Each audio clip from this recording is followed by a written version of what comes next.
मित्र नमस्कार। आज ये मेरे साथ एक सज्जन है और इनका नाम अमोल अग्रवाल है। ये मध्य प्रदेश में एक सीहोर ज़िला है, भोपाल और देवास के बीच में, वहाँ से आए हैं। तो इनकी बहुत सारी जिज्ञासाएं थीं, बहुत सारे कई दिनों से टेलीफोन पर थे कि हमें आना है और परसों ये बिना बताए हमको यहाँ आ गए। मैं कानपुर चला गया तो ये बेचारे 2 दिन होटल में रहे हैं। आज मुलाकात हुई है। तो बताइए अमोल जी, आपका प्रश्न क्या है? देश के किसानों का प्रश्न। सर मेरा एक ही प्रश्न है सर। बहुत सारे लोगों से अलग अलग प्राकृतिक खेती के बारे में पता पड़ा, लेकिन सर दुविधा का निराकरण नहीं है सर। हर किसान प्राकृतिक खेती कैसे करें और कैसे अपनी लागत को घटाएं और कैसे इसमें हम आगे बढ़ सकें, ऐसा कुछ हमको एक वाक्य में सर कुछ प्राकृतिक खेती का निराकरण कैसे की जाए सर? चलिए देखिए, आपका प्रश्न है और ये देश के हर किसान का प्रश्न है। केमिकल फार्मिंग करते करते करते करते देश का किसान भी त्रस्त आ गया, देश की नीतियां भी त्रस्त आ गई और उसके जो रेजिडुअल इफेक्ट थे सब ने देखा। आज ज़मीन में जीवांश कार्बन जो 1% होना चाहिए था वो 0.3% बचा। ज़मीन के नीचे भूगर्भ जल स्तर 30, 40, 50, 60 फुट पर होना चाहिए, वो 120 फुट से लेकर के और 800 फुट पर पहुंच गया। ज़मीन के ऊपर 30% एरिया में जंगल होने चाहिए, वो जंगल कट गए।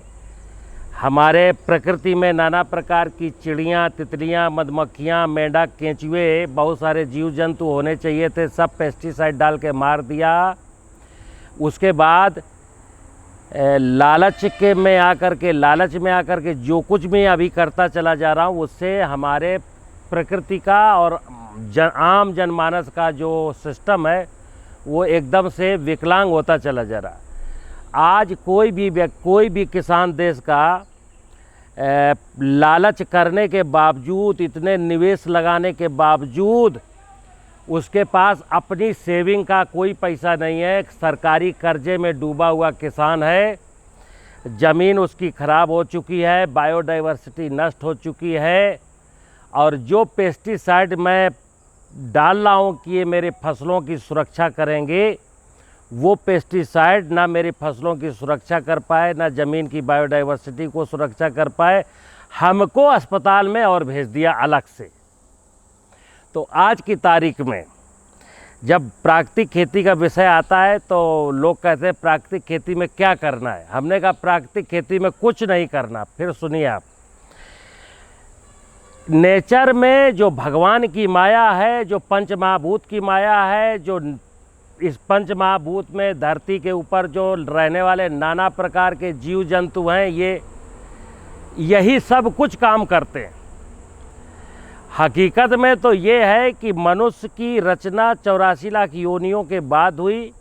मनुष्य को परमात्मा ने बहुत बड़ी जिम्मेदारी सौंपी थी कि भाई तुम सबसे सुंदर हो तो तुम्हारी जिम्मेदारी भी सबसे सुंदर और सबसे अधिक है। लेकिन आज जिम्मेदारियों का निर्वहन अगर कोई नहीं कर पा रहा है तो केवल मनुष्य नहीं कर पा रहा है।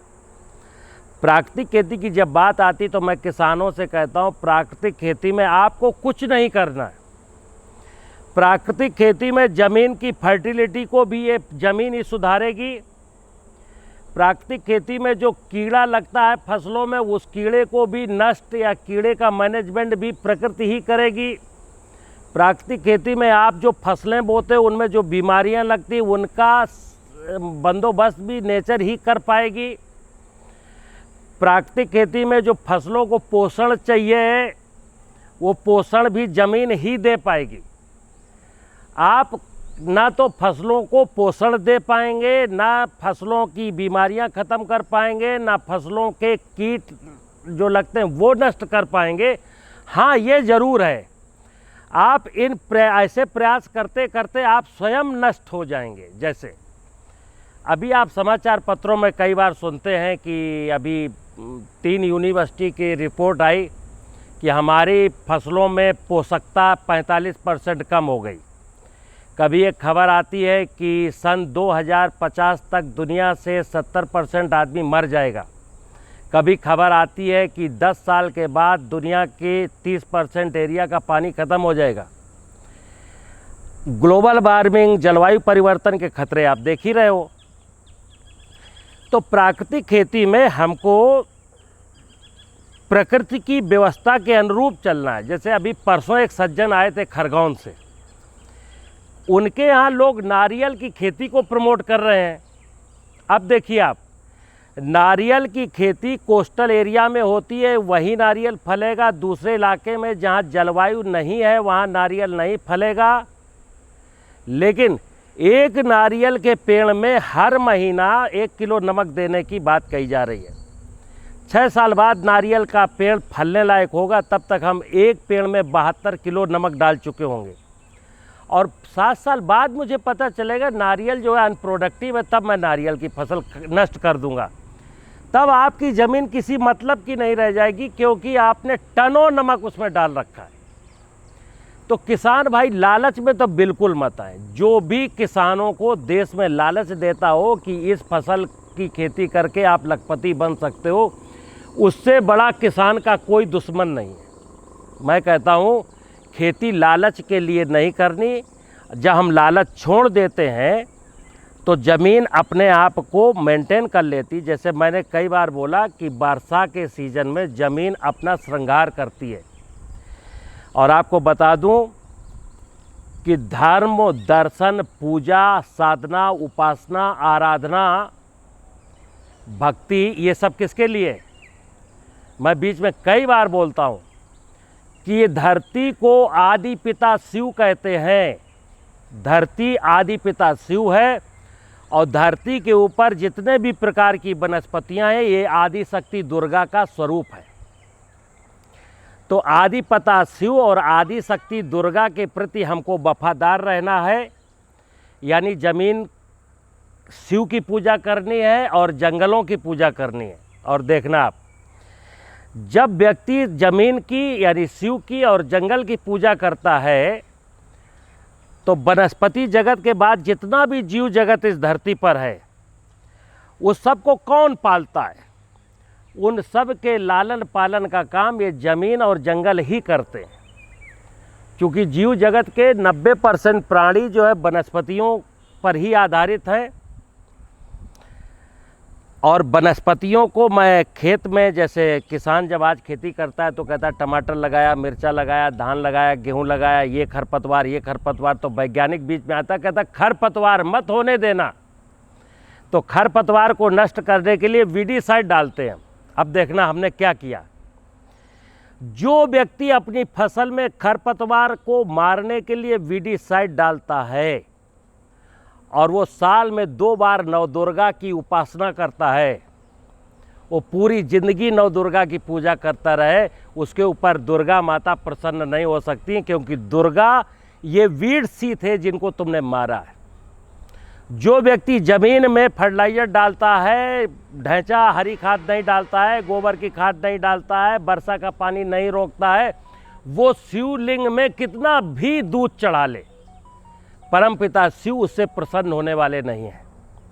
और मित्र, मैं क्या कहता हूँ, खेती से बड़ा कोई धर्म नहीं है, खेती से बड़ी कोई पूजा नहीं है, खेती से बड़ी कोई साधना नहीं है, खेती से बड़ी कोई उपासना नहीं है। धार्मिक क्रियाकलाप जितने भी हैं, जितने भी प्रकार के धार्मिक अनुष्ठान हैं, उन धार्मिक अनुष्ठान को करने के बाद यदि ये पता चले कि इससे जंगल समृद्ध होगा, इससे ज़मीन समृद्ध होगी, तब तो धार्मिक अनुष्ठान ठीक है। अन्यथा जो संसार इस ज़मीन को माँ नहीं मानता है, जो संसार इस धरती को शिव नहीं मानता है, क्योंकि मैं बता दूं, परमात्मा एक निराकार परमात्मा जो है, सारे लोग उसी की पूजा करते हैं। और परमात्मा कहता है, हे पुत्र, तू मुझे कहाँ ढूंढता है? मुझे अगर खोजना है तो ज़मीन में खोज, जंगल में खोज, जानवरों में खोज, आकाश में खोज, सूरज में खोज, बारिश के पानी में खोज, जलाशय में खोज, मैं यहीं कहीं मिलूँगा। और हम उसको इस पंच महाभूत में, और पंच महाभूत के द्वारा बनाई गई जो संपूर्ण कायनात है, जो जीव जंतुओं की माया है, उसमें मैं परमात्मा को नहीं खोजता हूँ।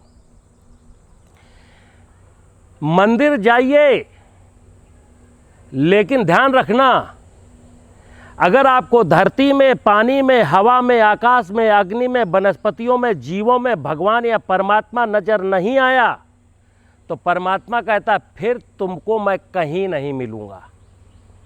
तो प्राकृतिक खेती का जो आपका प्रश्न था कि ये जमीन इतना दे देगी जो आपकी कल्पना से परे का विषय होगा, इतना देने की सामर्थ्य है परमपिता शिव में और आदि शक्ति माँ दुर्गा में कि आप ले नहीं पाएंगे।